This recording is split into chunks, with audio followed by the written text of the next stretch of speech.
오늘 말씀은 우리 여러 가지로 이렇게 끝과 시작이 같이 되네요. 오늘도 이제 사도행전 마지막 말씀인데 28장 16절에서 31절까지 말씀 보겠습니다.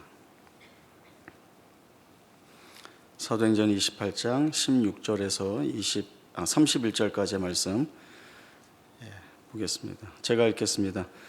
우리가 로마에 들어가니 바울에게는 자기를 지키는 한 군인과 함께 따로 있게 허락하더라. 사울 후에 바울이 유대인 중 높은 사람들을 청하여 그들이 모인 후에 이르러 여러분 형제들아, 내가 이스라엘 백성이나 우리 조상의 관습을 배척한 일이 없는데 예루살렘에서 로마인의 손에 죄수로 내준 바 되었으니 로마인은 나를 신문하여 죽일 제목이 없으므로 석방하려 하였으나 유대인들이 반대하기로 내가 마지못하여 가이사에게 상소하며 내 민족을 고발하려는 것이 아니니라.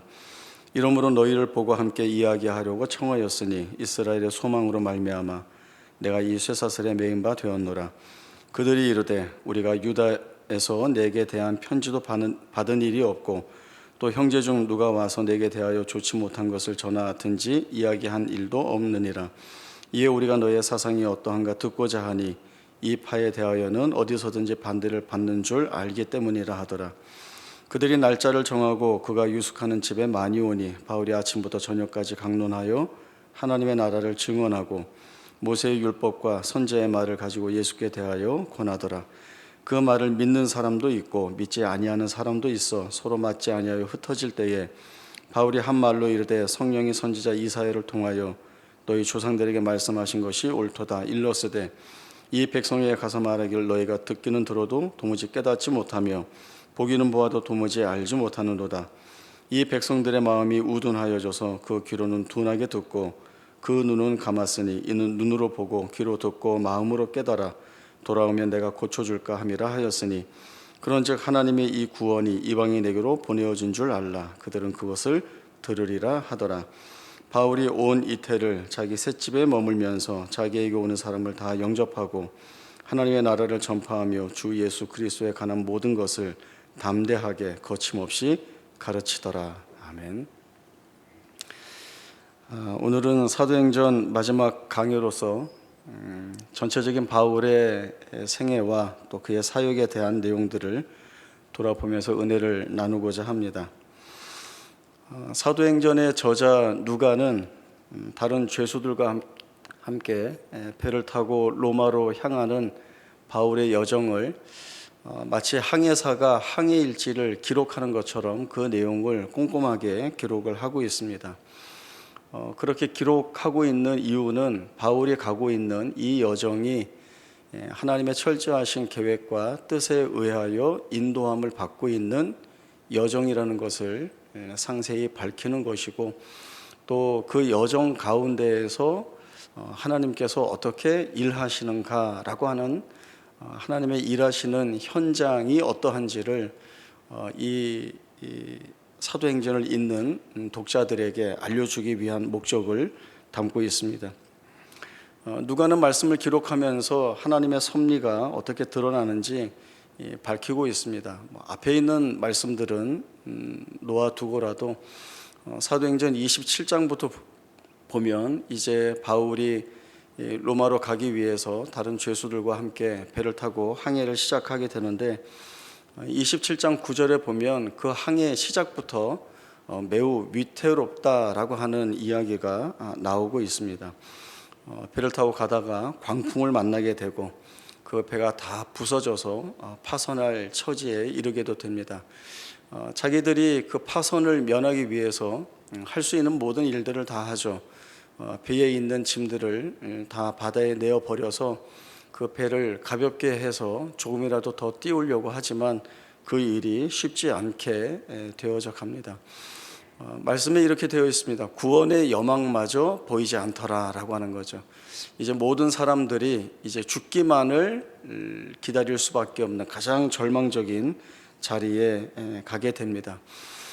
이때 어떤 일이 있는가 하면 하나님의 사자가 바울 곁에 서서 두려워하지 말라는 말씀을 주시고 내가 가이사야 앞에 서야 하겠고 또 여기에 항해를 함께하는 모든 사람들을 내게 주었다라고 하는 그 말을 듣게 됩니다. 그리고 앞서 말씀드린 대로 모든 사람들의 절망 가운데에서 구원의 여망마저 갖지 못하는 그때에 다 포기하고 이제 죽을 수밖에 없다라는 것을 기다리는 그 자리에서 바울이 일어나서 하나님의 사자, 곧 하나님이 주신 말씀을 전하게 됩니다. 이 중에 한 사람의 생명도 위험에 처하지 않는다, 죽지 않는다. 하나님의 사자가 너희를 다 내 손에 맡겼다라고 하는 하나님의 말씀을 주셨는데, 나는 하나님이 주신 이 말씀이 그대로 다 이루리라고 믿는다라고 이야기를 하게 됩니다. 27장, 28장까지 이 내용들을 보면 여러 일들이 많이 있습니다. 뱃머리가 걸리게 되고 또 배의 뒷부분이 깨어져 나가는 가운데 있고, 또 죄수들이 도망가게 되면 그 죄수들을 호송하는 군인들이 자기들이 벌을 받아야 되니까 도망가기 전에 다 죽이자라고 하는 말도 있게 되고, 또 백부장이 이 바울을 보호하기 위해서 그러지 말라고 이렇게 막아서는 일들도 있고, 또 276명이나 되는 많은 사람들이 배가 다 파손이 돼서 멜리데 섬에 들어가기도 하고, 거기에서 또 바울은 독사에 물리기도 하고, 또 추장의 아버지를 낳기도 하고, 여러 일들이 대단히 많이 있죠. 결국 여러 일들을 거쳐서 로마에 도착을 하게 됩니다. 오늘 저희가 함께 읽은 16절 이하의 말씀은 바울이 로마에 도착한 이후의 행적을 기록을 하고 있습니다.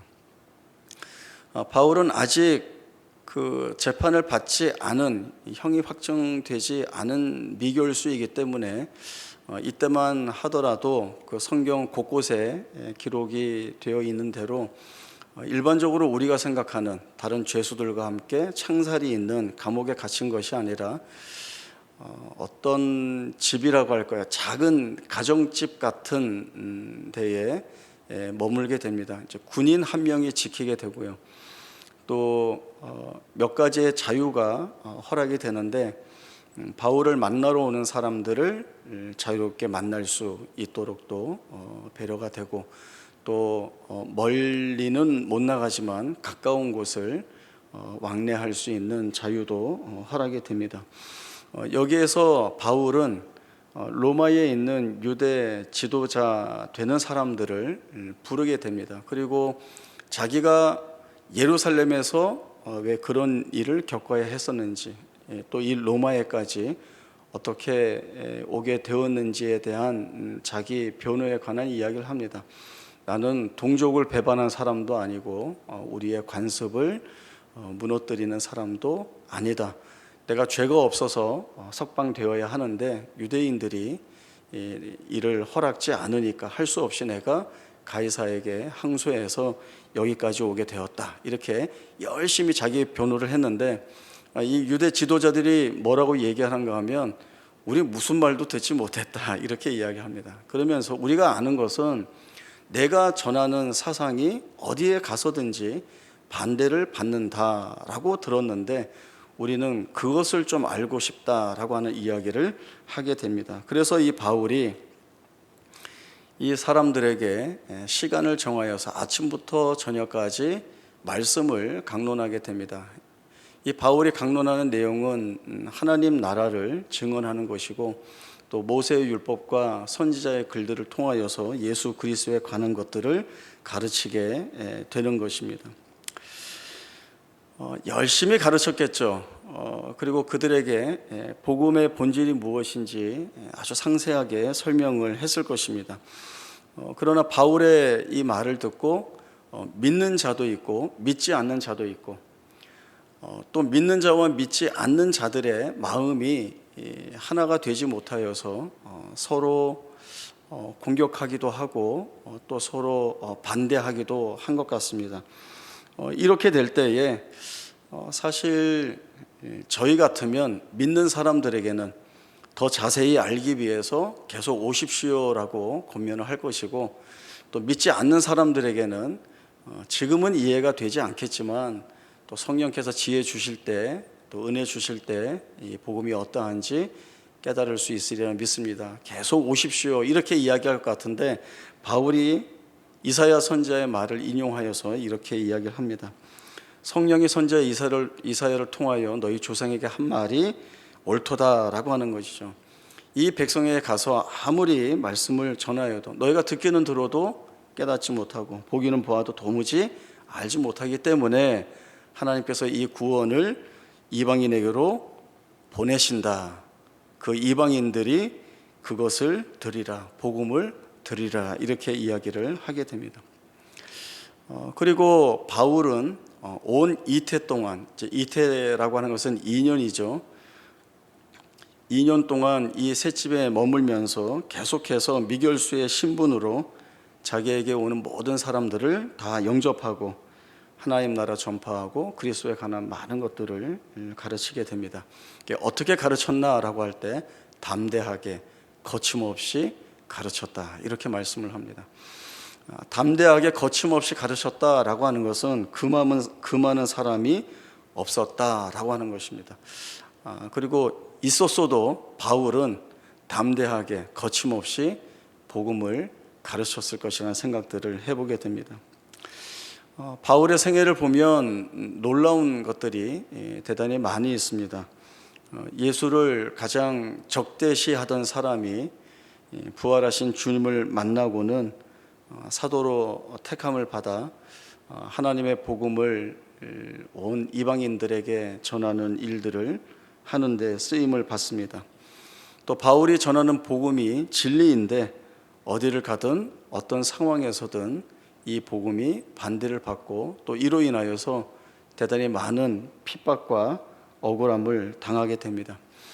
진리인데도 반대와 핍박을 받는다는 것이 아이러니하지만 이 모순 속에서도 바울은 끊임없이 복음을 전하는 일에 자기의 생명을 걸고 사역을 하게 됩니다.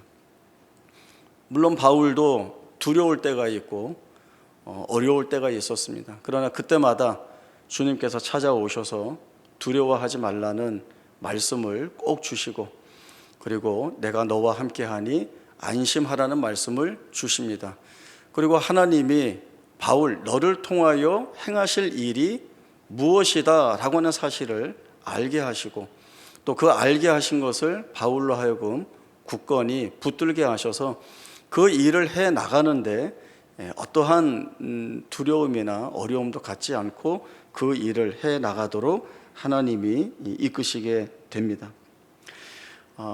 물론 바울의 그 기질이나 어떤 성품, 성향들을 보면 대단히 다혈질이고, 그리고 자기가 하는 일에 무서움을 갖지 않고 열심히 하는 부분이 성경 곳곳에 드러나 있습니다. 그러나 바울 전 생애에 그의 생애나 사역의 내용을 보면 그가 이루어 온 일이 그의 기질이나 성향의 결과로 이루어진 것이 아니라 늘 주님께서 힘을 더하여 주시고 성령께서 함께하여 주심으로 인하여서 그 일이 가능하였다. 그가 사도의 책임, 복음을 전하는 일에 막힘없이 모든 일들을 다 감당할 수 있었다라고 하는 것들을 저희들이 보게 됩니다. 사도행전 23장 11절에서 주님이 바울에게 내가 예루살렘에서 나의 일을 증언한 것 같이 로마에서도 증언하리라 라고 하셨으니까 이제 사도행전의 마지막이 로마에까지 온 것이니까 그러면 바울의 사역은 여기까지인가 싶지만, 그러나 언제나 그랬듯이 바울은 늘 새로운 사역들을 꿈꾸고 또 계획하고 준비하고 있었습니다. 바울이 이 로마에 와서 이제 지금 투옥되어 있는 이 상황을 1차 투옥이라고 하는데, 이 1차 투옥이 있은 후에 잠시 자유의 몸으로 노임을 받게 됩니다. 그때 한 4, 5년간 로마에서 복음 사역을 이 바울이 하게 되고, 또 바울이 3차 전도 여행하면서 고린도에서 로마서를 쓸 때 그때 로마에 있는 성도들에게 밝힌 것 같이 자신이 로마를 넘어서 더 먼 곳으로 자신이 가지고 있는 서바나 전도 여행에 관한 계획들을 밝혀왔었습니다. 그 로마서에 보면 여러 해 전부터 언제나 서바나로 갈 때에 내가 너희에게 가기를 바라고 있었다라고 하는 말을 쓰고 있습니다. 지금은 내가 여기에서 마게도냐 성도들이 준 예루살렘 교회 성도들, 그때 지독한 흉년이 있어서 어려움을 겪고 있는 그 성도들에게 전해달라는 연보를 내가 지금 받았는데, 이것을 예루살렘에 가서 전해주고는 내 생각은 로마에 가서 너희들의 후원을 통하여 서바나로 가서, 서바나는 지금의 스페인이죠, 거기에 가서 복음을 전하고 싶다. 그 일을 너희들이 꼭 후원하기를 바란다. 이런 말씀을 썼습니다. 그래서 이렇게 놓였을 때에 바울이 서바나에 다녀오지 않았을까라고 하는 생각들을 해보는데, 물론 성경에는 서바나에 간 내용들이 기록이 되어 있지 않습니다. 그러나 다른 교부들의 증언이나 또 자료들을 보면 바울이 서바나의 끝지역에 와 있다라든가 아니면 내가 다녀왔다라고 하는 그런 글귀들이 있어서 가지 않았을까라고 하는 그러한 생각들도 해보게 됩니다.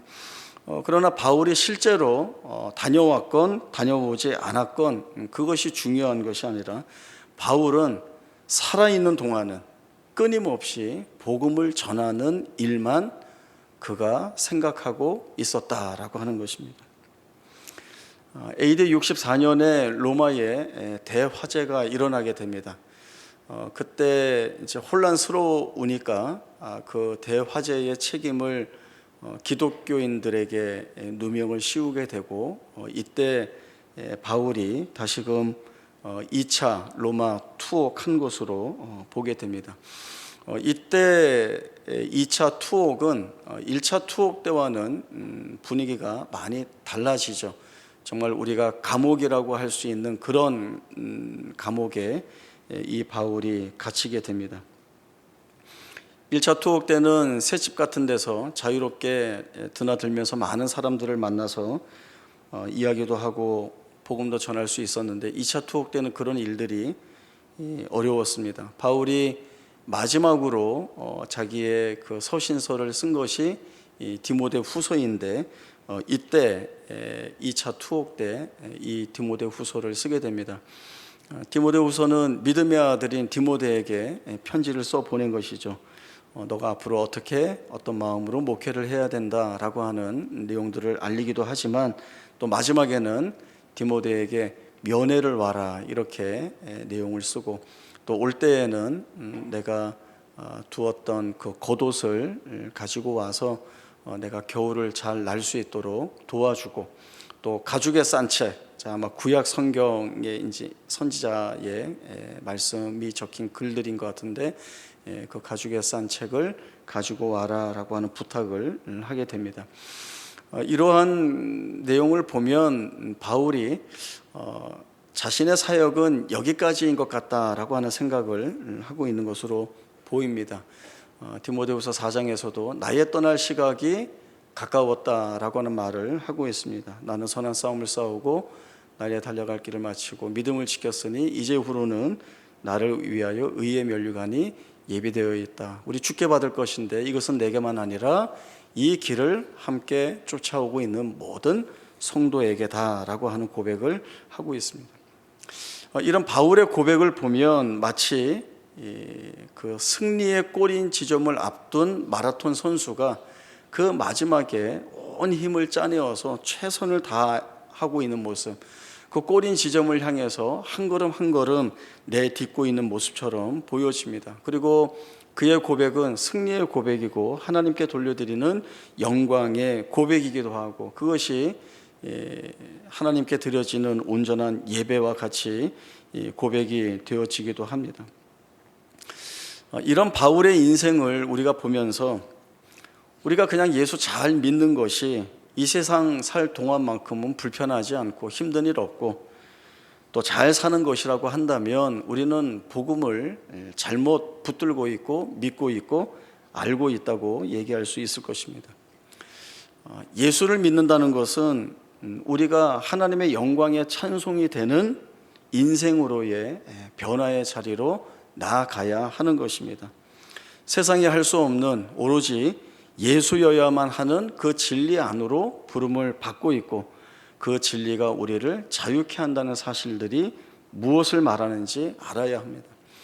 우리가 세상의 현실을 살아가고 있지만 우리를 무너뜨리려는, 우리를 두렵게 하려는 세상의 그 무엇도 우리가 복음 안에 진리를 쫓아 사는 것을 방해하거나 가두어 둘 수가 없습니다.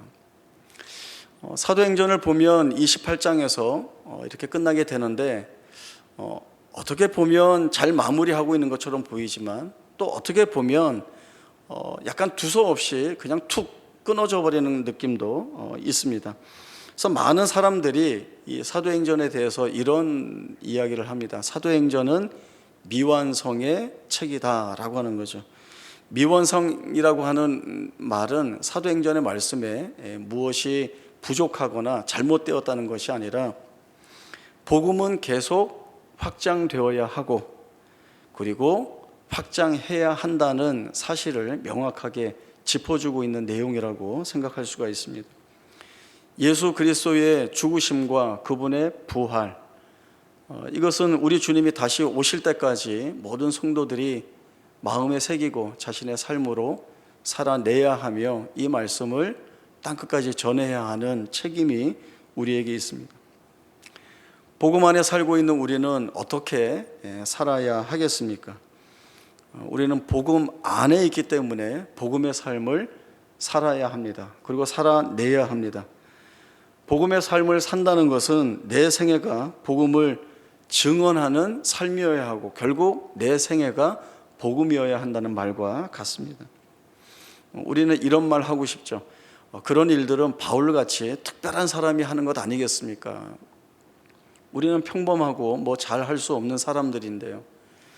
그러나 바울이 고백한 것이 무엇이었습니까? 만삭되지도 못하여 난자 같은 내게도 주께서 보이셨느니라 라고 하는 겁니다. 이 부분으로 견주어 본다고 한다면 우리가 바울보다 훨씬 감사한 자리에 있죠. 훨씬 복된 은혜의 자리에 있습니다. 이걸로만 비교해 본다면 우리는 바울을 흙수저라고 부를 것이고 우리는 금수저라고 부를 수도 있습니다. 오래전에 이 사도행전 28장의 마침을 보면서 많은 교회들이 이런 구호를 했습니다. 사도행전 29장을 이제 우리가 쓰자라고 하는 거였죠. 그런 구호 많이 들어보셨죠. 저도 이제 그 당시에는 어리고 젊었었는데 그런 구호가 약간 강요를 하는 것 같기도 하고 또 그렇게 하는 것이 부담이 되기도 했었는데, 이제 보니까 강요되어야 하고 부담되어야 하는 것이 맞는 것 같습니다. 아니, 맞습니다.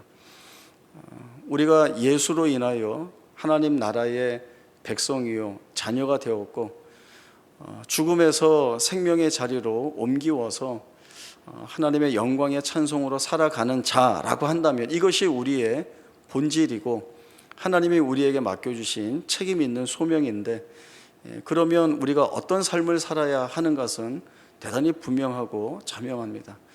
그것은 세상 속에서 빛 같은 존재로, 그리고 세상과 완전히 구별되어서 복음이 주고 있는 그 진리 안에서 은혜를 경험한 그 은혜와 자유를 마음껏 세상 앞에 드러내야 하는 책임들이 있는 것입니다. 그리고 이 책임들은 우리 안에서만 가두어 두는 것이 아니라 우리를 통하여서 세상 앞에 증명이 되어야 하고 증거가 되어야 합니다.